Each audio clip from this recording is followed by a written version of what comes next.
आज हम उत्तराखंड के करंट अफेयर्स पर बात कर रहे हैं, जो बहुत महत्वपूर्ण आपके प्रश्न हैं करंट अफेयर्स से रिलेटेड, जो आपके यूके पीएससी और यूके ट्रिपल एससी दोनों जगह पर आपका करंट अफेयर्स पूछा जा रहा है, उससे संबंधित। खास में इसमें जो आर्थिक आंकड़े से संबंधित या योजनाओं से संबंधित प्रश्न पूछे जा रहे हैं, उनकी संख्या थोड़ा ज्यादा रखिए। देख लीजिए इसको एक बार। आपका पहला क्वेश्चन है, उत्तराखंड अमृत सरोवर योजना लागू करने में उत्तराखंड का कौन सा स्थान है? अमृत सरोवर योजना केंद्र सरकार की एक महत्वाकांक्षी परियोजना है, जिसका उद्देश्य देश भर में जल संचय करने से है। तो उत्तराखंड का इसमें तीसरा स्थान है। पहले स्थान पर उत्तर प्रदेश, दूसरे स्थान पर जम्मू कश्मीर और तीसरे स्थान पर रहा है उत्तराखंड।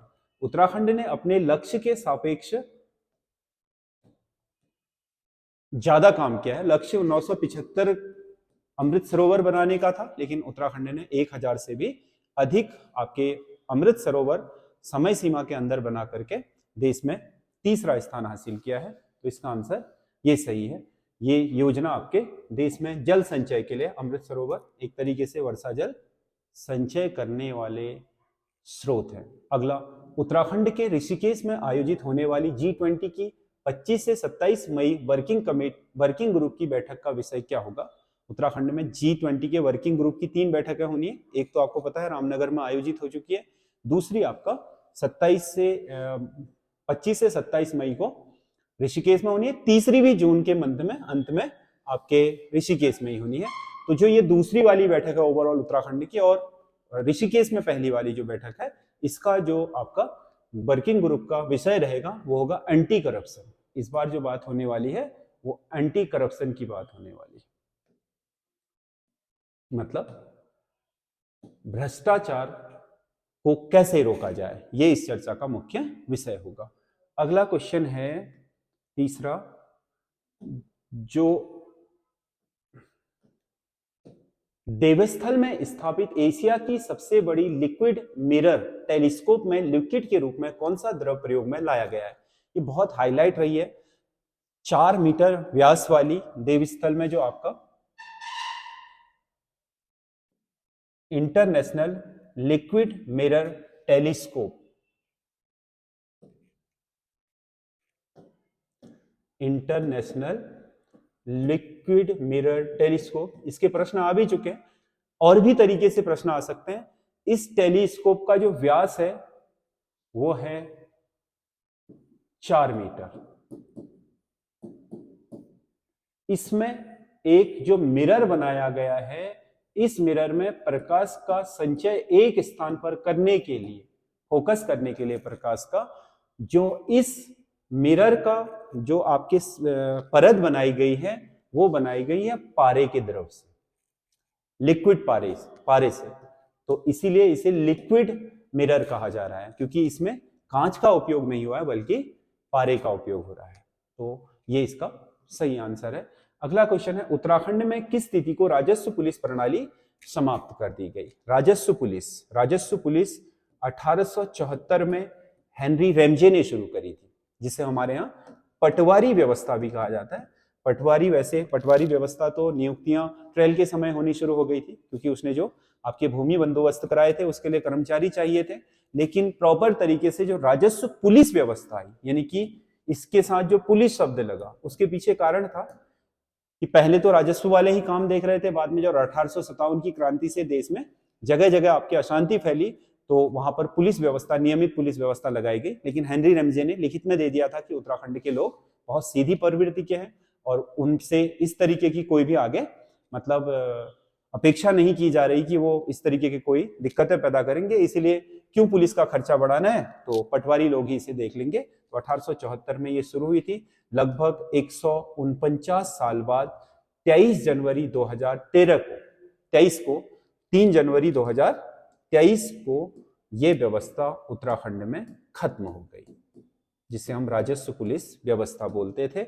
अब इसका अस्तित्व नहीं रहा। जो बचे हुए अंतिम 1800 राजस्व गांव थे, राजस्व गांव जिन्हें बोलते हैं, इन राजस्व गांव को, जो अभी तक पटवारी चौकियों के अधीन आते थे, उन्हें नियमित पुलिस के हवाले कर दिया गया, जिसके लिए आपको पता है कि 6 आपके पुलिस थाने और 22 पुलिस चौकियां नई स्थापित की जानी प्रस्तावित हुई हैं। ये आपके 1800 राजस्व गांव अब इसके अधीन आ जाएंगे। उसके बाद उत्तराखंड में कोई भी गांव राजस्व पुलिस के अधीन नहीं होगा, नियमित पुलिस व्यवस्था के अधीन आ जाएंगे। यानी कि उनके जो भी आपके मामले होंगे फौजदारी के और अन्य जो क्रिमिनल मामले जिन्हें बोलते हैं, वो सब अब राजस्व पुलिस की बजाय नियमित पुलिस देखेगी।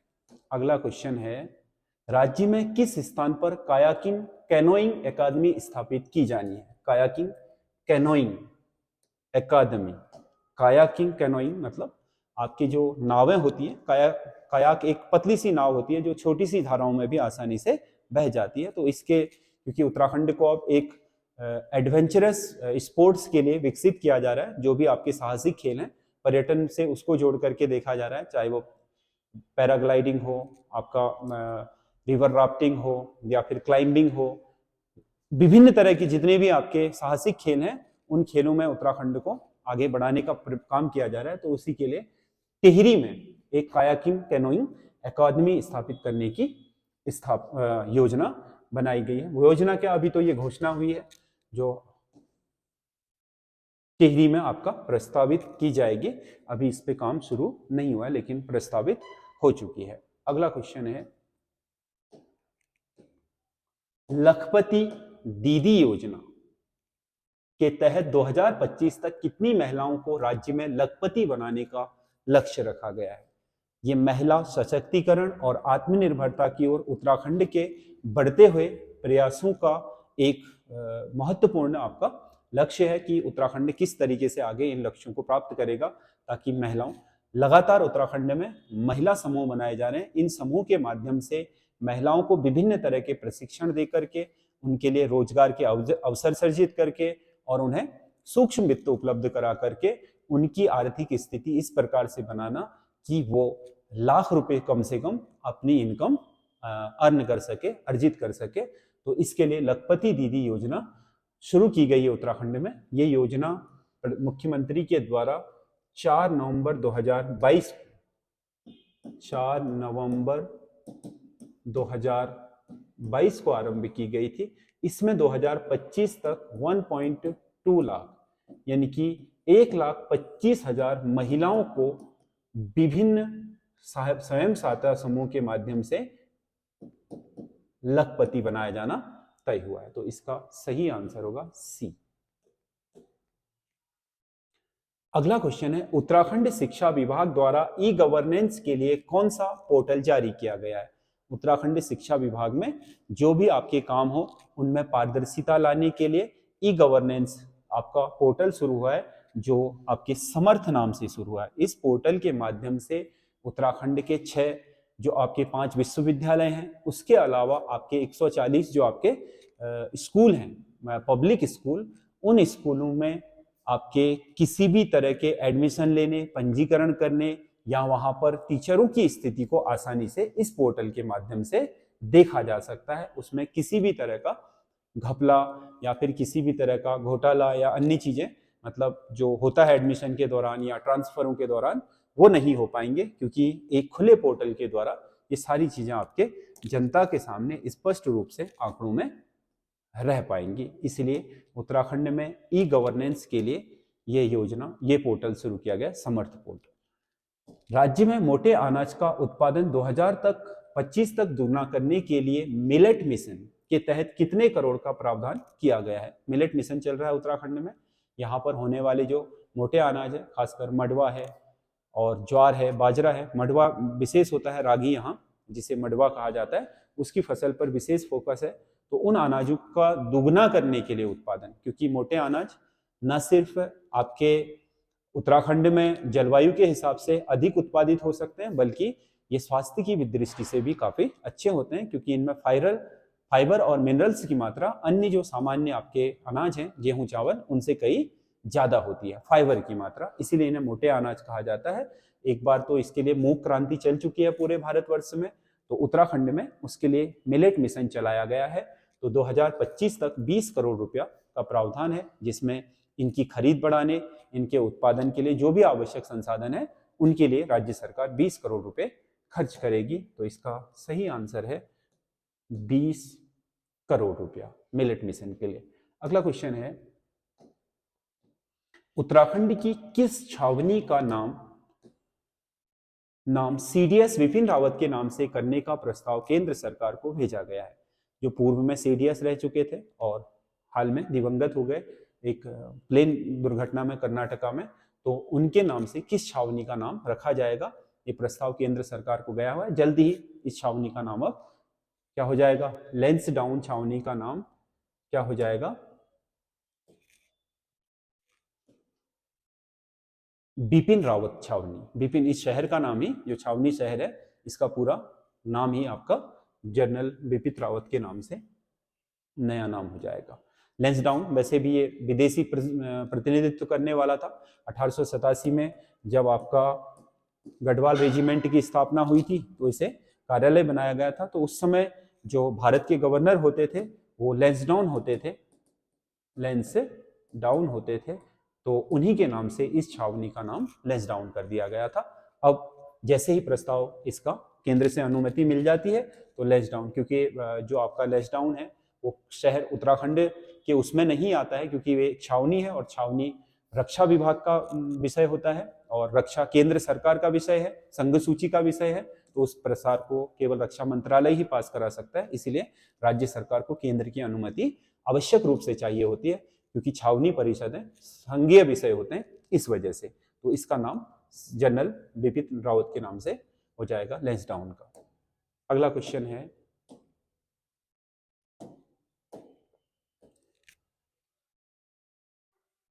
उत्तराखंड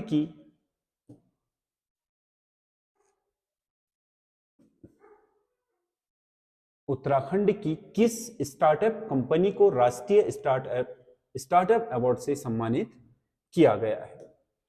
कौन सी स्टार्टअप कंपनियां हैं जिन्हें राष्ट्रीय स्टार्टअप अवार्ड मिला है?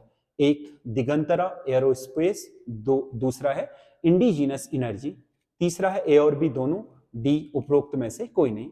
तो इसका सही आंसर है ए और बी दोनों को मिला है। जो नई दिल्ली में आपका स्टार्टअप अवार्ड दिए गए तो उसमें दिगंतरा एरोस्पेस को भी दिया गया, इंडिजीनस एनर्जी को। अब ये है क्या, क्योंकि ये दोनों ही स्टार्टअप है। दिगंतरा एरोस्पेस ने हाल ही में इसरो के साथ मिलकर के आपके जो अंतरिक्ष मौसम है उसके लिए एक सैटेलाइट बनाया है और ये काफी इस क्षेत्र में काम कर रहा है, इसके लिए इसे चुना गया था। दूसरा इंडिजीनस एनर्जी, ये बैटरी बनाने वाली कंपनी है। कहा जा रहा है कि इस कंपनी ने ऐसी बैटरी बना दी है जो ज्यादा एनर्जी को सेव कर सकती है, तो इसीलिए इसको, इन दोनों को यह अवार्ड मिला है। ये बैटरी से संबंधित है, ये आपका एरोस्पेस जो आपके अंतरिक्ष से संबंधित कार्य करते हैं उसके लिए। तो इसरो की मदद से अभी इसने हाल में एक अंतरिक्ष में अपना उपग्रह भी भेजा है। अगला है, उत्तराखंड में सर्वप्रथम जियो फेसिंग किस स्थान से आरंभ किया जा रहा है? जियो फेसिंग का मतलब है ये जियो आपका फाइबर लाइन है, इसके माध्यम से आपका इंटरनेट कनेक्शन देना, ताकि कॉलेजों और स्कूलों में जो दूरस्थ क्षेत्रों में हाजिरी की समस्या रहती है वहां पर बायोमेट्रिक हाजिरी ली जा सके। तो ये आपका देहरादून और हल्द्वानी दोनों में एक साथ की गई है।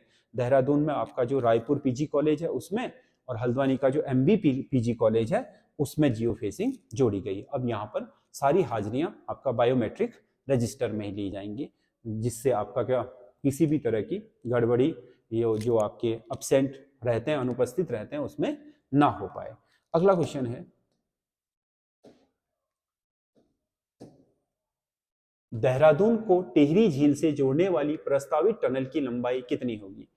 हाल ही में जो आपका पर्यटन विभाग है उसने देहरादून से सीधे टिहरी झील को और अधिक आपके प्रमोट करने के लिए पर्यटन के मानचित्र पर उसकी दूरी कम करने, देहरादून, क्योंकि देहरादून मसूरी तक तो आसानी से पर्यटक पहुंचता ही है, टिहरी तक भी पहुंचे जिससे कि उसकी दूरी कम हो, तो तभी वो ये चीज संभव हो सकती है। तो इसके लिए आपके टिहरी झील को सीधे देहरादून से जोड़ने के लिए एक टनल बनाई जा रही है। उसका आपका जो लंबाई होगी वो होगी 35 किलोमीटर। इस टनल की लंबाई होगी 35 किलोमीटर। ये सीधे आपका टिहरी की जो आपके नई बस्ती बनाई है झील के ऊपर वहां खुलेगी देहरादून से। इससे क्या है कि देहरादून आने वाला पर्यटक केवल 1 घंटे के समय में टिहरी झील के भी दर्शन आसानी से कर सकता है। टिहरी झील में आपको पता है बहुत सारे आपके जल क्रीड़ा से संबंधित चीजें बनाई गई हैं, फ्लोटिंग हट है, और उसके अलावा आपके जो इसमें वाटर स्टीमर होते हैं, और उसके अलावा आपके जो कायाकिंग वगैरह है, इन सब का प्रावधान किया जा रहा है। तो उसे डेवलप करने का उत्तराखंड सरकार का बहुत बड़ा एक लक्ष्य है, तो उसके लिए ये लाया गया। राज्य में कितने प्रतिशत जनसंख्या वर्तमान में प्राथमिक क्षेत्र में कार्यरत है? प्राथमिक क्षेत्र, प्राथमिक अर्थव्यवस्था के किसी भी जीडीपी को 3 क्षेत्रों में बांटा जाता है।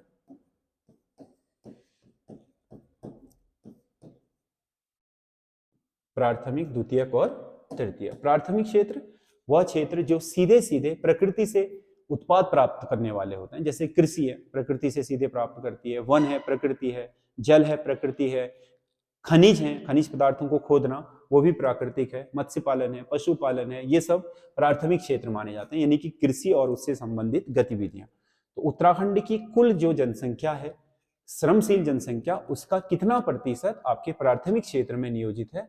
तो वो है 65%। आज भी राज्य की 65% आबादी कृषि और उससे संबंधित गतिविधियों में संलग्न है। अगला क्वेश्चन है, मानव विकास रिपोर्ट में उत्तराखंड का कौन सा जिला राज्य में सबसे निचले पायदान पर है? मानव विकास रिपोर्ट जो आपका इस प्रत्येक स्टेट के आपके जिलों के लिए तैयार की जाती है, तो उत्तराखंड में 13वें पायदान पर टिहरी जिला है। 13वें पायदान पर टिहरी जिला, इनमें सबसे कम पर आपके इसी की मानव विकास रिपोर्ट है, जिसके आपके गुणांक सबसे कम है मानव विकास रिपोर्ट में। अगला क्वेश्चन है,